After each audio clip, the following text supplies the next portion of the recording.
Dopo anni di annunci caduti nel vuoto, sta per prendere il via un grande piano di bonifica per Porto Marghera. Lo promette il sottosegretario all'economia Pierpaolo Baretta, che sottolinea come la situazione sia cambiata rispetto al passato. Ci sono delle novità interessanti, innanzitutto il governo ha stanziato 100 milioni, si sono aggiunti altri soldi della regione e dei comuni, siamo a 153 milioni di investimento per riqualificare l'area.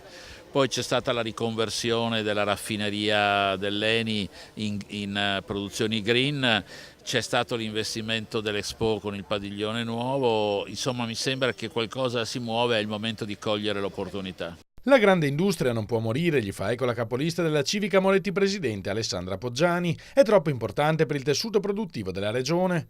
Porto Marghera era la prima area industriale d'Italia, la prossima giunta regionale dovrà lavorare sulla semplificazione, sul discrimine tra il tipo di bonifiche da fare e concedere delle aree in comodato gratuito agli investitori. Non è più possibile rimandare una politica industriale seria di scala nazionale, non solo regionale, e che si connetta con l'Europa per rilanciare il tessuto produttivo e anche per ridare lavoro a tutte le persone che l'hanno perso. Ricordo che erano più di 60.000 gli addetti di Porto Marghera e oggi sono soltanto 10.000. Bisogna dare un futuro a queste persone, una speranza e anche una speranza industriale di grande industria alla nostra regione.